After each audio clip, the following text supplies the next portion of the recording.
नमस्कार, मी पल्लवी।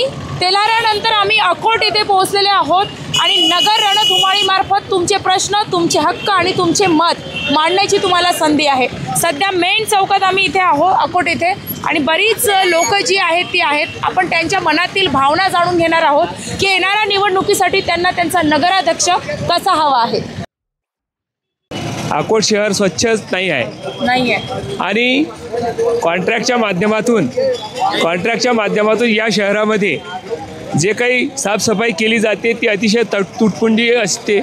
त्यामुळे या नागरिकांना अतिशय घाणीचा सामना करावा लागतो। या शहराचा विकास 1996 पासून अजिबात झालेला नाही आहे।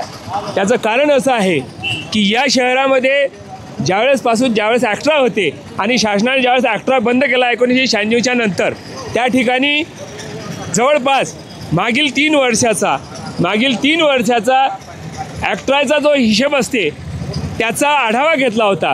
परंतु 1996 साली ज्यावेळेस त्या काळची बॉडी होती, त्यांनी या ठिकाणचे जे नाके आहेत, ज्या बाउंड्रीज आहेत, नाके आहेत, ते एक प्रकारे वाटून घेतलेले होते।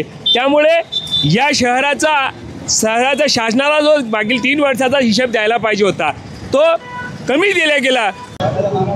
अकोला जिल्ह्यातील अकोट शहर, आता आपण सध्या अकोट शहरातील यात्रा चौकात आलेलो आहे आणि काय समस्या आहे अकोट शहरात? गेल्या 7 वर्षापासून आमच्या अकोटमध्ये रेल्वे स्टेशनमध्ये रेल्वेचं रिझर्वेशनचं म्हणजे कार्यालय होता, ते 7-8 वर्षापासून ते बंद पडलं।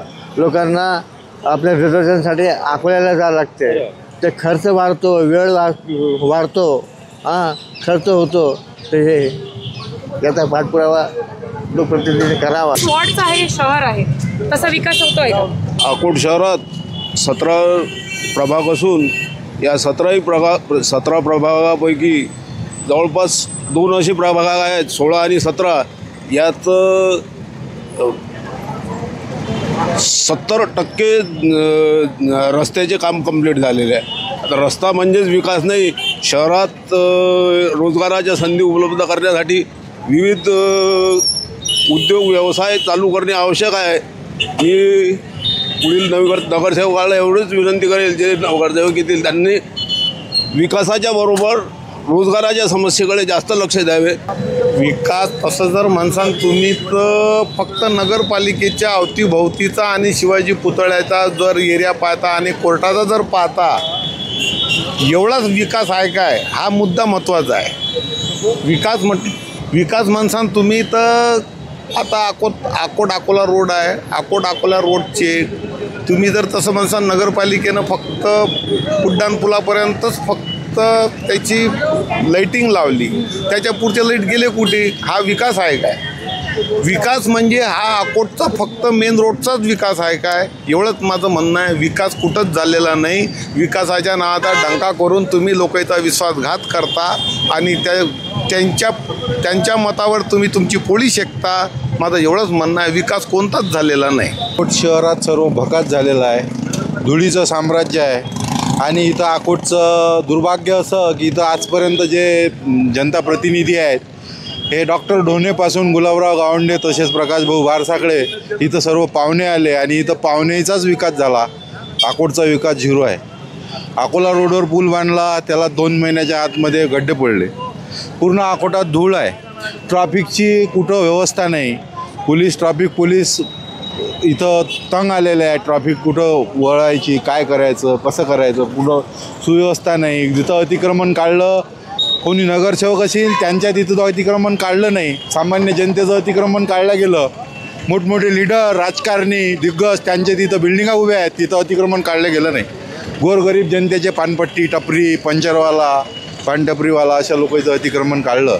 त्यामुळे अकोटमध्ये एक गुंडाराज चालू आहे। अकोटमध्ये विकास 0 आहे, विकासाचं काही माहिती नाही आणि आरोग्याची समस्या आहे। आरोग्य इथं जनतेचं जे आरोग्य आहे हे धोक्यात आहे। इथं दवाखाना नाही, सरकारी काही नाही, कोणत्या व्यवस्था नाही। मी डॉक्टर वर्षा बेराळ, मी अकोटमध्ये शिवाजी कॉलेजला प्राध्यापक म्हणून काम करते आहे आणि आपला अकोट म्हणजे कमीत कमी जवळपास 15 वर्ष झाले आपण इथे अकोटचे नागरिक आहेत आणि 15 वर्ष झाले इथं कशाची सत्ता आहे सगळं तुम्हाला माहितीच आहे.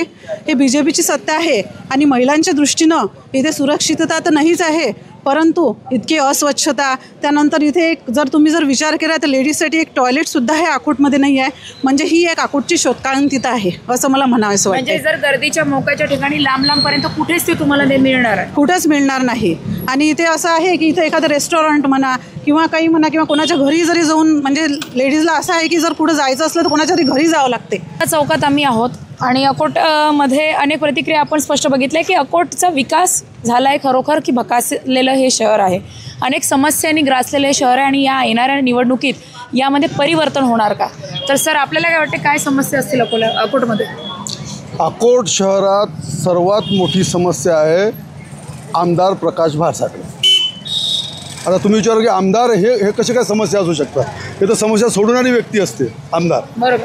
परंतु गोष्ट अशी आहे की त्यांच्यामुळे जर समस्या निर्माण झाल्या असतील तर मग समस्येचं मूळ कोण? तर तो जो आमदार आहे तो, आणि तो आमदार इथे तसा आहे त्याच्यामुळे इथे समस्या निर्माण झालेल्या आहेत. आता त्या समस्या अगदी जातीयवादापासून, अगदी राजकीय गोष्टींपासून, अगदी सामाजिक गोष्टींपासून, सर्व गोष्टींच्या बाबतीत जे काही समस्या निर्माण झाल्या असतील त्या अनेक गोष्टींसाठी आमदार भाडसाकडे जबाबदार आहे. त्यामुळे मी सर्वप्रथम सांगितलं या सगळ्या समस्यांचं मूळ हे प्रकाश भाडसाकडे आहे, आमदार प्रकाश भाडसाकडे. ठीक आहे. आता गोष्ट अशी आहे की विकास म्हणजे काय हा मूलभूत प्रश्न आहे, अतिशय महत्त्वाचा प्रश्न आहे की विकास म्हणजे काय. तर विकास म्हणजे रस्ते नाल्या व्यवस्थित होणे, रस्ते व्यवस्थित होणे, दिवाबत्ती होणे, ह्या समस्या म्हणजे ह्या मूलभूत समस्या आहेत. त्यामुळे त्या विकासात्मक बाबी होऊ शकत नाही. मग विकास म्हणजे काय? विकास म्हणजे एखादं शैक्षणिक संकुल आणलं, एखादं मोठा प्रकल्प आणला ज्याच्यामुळे काही 1000-2000 लोकांना रोजगार मिळाला, तर ह्या गोष्टी तुमच्या आवागमनाची साधनं वाढली तर ह्या गोष्टी म्हणजे मग विकास होऊ शकतो. त्यामुळे हा आतापर्यंत आपण जे लोक बोलतात किंवा विकास, आमची नाली होत नाही, आमचा रस्ता होत नाही, आमचं होत नाही, हा विकास नव्हे. परंतु ह्या ज्या बाबी ह्या इथे करण्यात आलेल्या आहेत, ज्यांना लोक विकास समजतात अशा बाबी ज्या करण्यात आलेल्या आहेत, त्या बाबींमध्ये प्रकाश भाडसाखळे यांच्या मार्गदर्शनाखाली इतका मोठा प्रचंड गैरव्यवहार आणि भ्रष्टाचार झालेला आहे की ज्याची अनेक उदाहरणं, म्हणजे काय म्हणतात, पुरावे माझ्याकडे आहेत. आणि ते पुरावे जर पाहिले तर लक्षात येईल की या सगळ्या समस्येसाठी आमदार भाडसाकडे कसे काय. आता तुम्ही शहरात येत असताना शहरामध्ये अनेक ठिकाणी तुम्ही कचऱ्याचे ढीग पाहिले असतील. अगदी करोडो रुपयाचा कंत्राट देऊन हे कचरा उचलण्याचं कंत्राट करोडो रुपयांमध्ये देण्यात आलेलं आहे. ज्या कंपनीला म्हणजे तिला बंदी घातली आहे त्या कंपनीवर, त्या कंपनीला सगळी नियम बंधनं मोडीत काढून त्यांना इथं कंत्राट देण्यात आलेलं आहे. मला वाटतं 1 लाख रुपये महिना त्यांना पैसे देण्यात येत आहेत. आता याचे जे नियमबंधनं आहेत या नियमबंधनाचं कुठेही पालन करण्यात आले नाही. हा झालेला कचरा, ओला आणि वाळलेला कचरा, हा एका जागी याचे 2 ढीग करावे लागतात. ते ढीग करून घेतल्यानंतर तो किती टन आहे, काय टन आहे याची मोजदाद करावी लागते. नंतर त्यातला कचरा किती गेला, किती आहे, त्याच्यावर कितीवर प्रक्रिया करायची आहे, हे सगळं लोकांना सांगा. याचा कुठेही काही अंदाज नाही. नगरपालिकेचे जे वाहनं आहेत ते वाहनं कशा पद्धतीनं तुटून मोडून पडलेली आहेत. तुम्ही शहरात, मी तुम्हाला आज माझ्यासमोर जर तुम्ही आले तुम्हाला दाखवून देतो मी की किती ठिकाणी ती वाहनं मोडून पडलेली आहेत आणि ती कंत्राटदारानं सुधारवायची असतात, परंतु तसं झालेलं नाही. हे जे कचरा जो तुमच्या डम्पिंग ग्राउंडमध्ये जेव्हा कचरा घेऊन नेण्यात येतो त्या ठिकाणी मोठा तो काटा लावलेला असतो, तोलकाटा. त्या तोलकाट्यावर त्याचं वजन करायचं असते आणि त्याच्यानुसार मग त्याचं बायफर्गेशन करून त्याचा सगळा त्याचा जो लेखाजोखा ठेवायचा असतो. परंतु तसं काही झालं नाही. तो जर तुम्हाला तोलकाटा पाहायचा असेल तर माझ्यासोबत चला. नगरपालिकेमध्ये लाखो रुपये खर्च करून विकत घेतलेला तोलकाटा तो जसाच्या तसाच पडलेला आहे. आणि हे कशामुळे झालेलं आहे? हे याच्यामुळे झालेलं आहे की मध्यंतरीच्या काळामध्ये नगरपालिकेच्या निवडणुका बंद झाल्या. आज 4 वर्ष झाली नगरपालिकेच्या निवडणुका होत नाही आहेत. त्या काळात प्रशासक आलेला होता आणि प्रशासक म्हणून सर्व अधिकार यांनी बेंबरे नावाचे जे मुख्याधिकारी होते त्यांच्याकडे दिलेले होते. त्यामुळे ठरावसुद्धा घेण्याचे अधिकार त्यांचे, खर्च करण्याचे अधिकार त्यांचे, सगळे अधिकार त्यांचे. आणि ते बावलो कोणाच्या हातचे? भाडसाकळेच्या हातचे. त्यामुळे भाडसाकळे ज्या तालावर त्यांना नाचवतील त्या तालावर बेंबरे नाचले आणि त्या पद्धतीने हा सगळा प्रकार झालेला आहे. आता दुसरा प्रकार तुम्हाला सांगतो. अजून दुसरा प्रकार कसा आहे? आमदार बाजोरियाच्या निधीमधून रस्ता झाला. आता हा रस्ता तुमच्या समोरचा रस्ता इतका मोठा, यातला थोडासा एक तुकडा आहे. हा तुकडा तुमचा जो झालेला आहे, हा तुकडा लहानसा तुकडा, मधला तुकडा बाजोरियाच्या निधीमधून करण्यात आलेला आहे. बरोबर आहे. नंतर भारसाकळेचा निधी आला लगेच दोन महिन्यांनीच लगेच, आणि हा रस्ता मग इथून तिथपर्यंत पूर्ण करण्यात आला. म्हणजे मधला जो रस्ता होता, जो तुकडा बाजोरियाकडून करायचा होता, तो बाकीच होता. त्याचं बिलही निघालं, त्याचं सगळं झालं, तो रस्ता झालाच नाही. आणि त्याच्यावर भारसाकळेंचा रस्ता झाला, आणि तो मधला जो रस्ता होता तो दबून गेला, आणि ते पैसे तसेच दबून गेले. अशा पद्धतीचा भ्रष्टाचार हा भारसाकळेंच्या कालावधीमध्ये झालेला आहे. आणि भारसाकळे हे कोणत्याही गोष्टीत या शहराच्या लायकीचेच नाहीत, कारण ते पाहिले दर्यापूरचे माणूस असल्यामुळे त्यांचा अकोटशी काही संबंध नाही. परंतु इथे येऊन बळजोरी करून लोकांच्या हिंदुत्वाच्या भावनांना हात घालून त्यांच्याकडून मतं मागायची. आणि हिंदुत्व कसं, तर भारसाकळेचं हिंदुत्व तुम्हाला सांगतो. आपण या क्षणी उभे आहोत नरसिंग महाराजांच्या यात्रेच्या ठिकाणी. ही समोर यात्रा भरलेली आहे, यात्रा चौक आहे, आणि सध्या यात्रा भरलेली आहे. तुम्ही नुकताच रस्ता बघितला, आणि याच्या बाजूलाच इकडून नरसिंग महाराजांचं मंदिर आहे. आणि या मंदिरामधून नरसिंग महाराजांचे गुरु होते मियासाहेब. मियासाहेबांकरिता पालखी जात असते दरवर्षी. ती पालखी जाते उमऱ्याला, आणि त्या पालखीला खांदा देऊन ती पालखी इथून समोर घेऊन जावी लागते.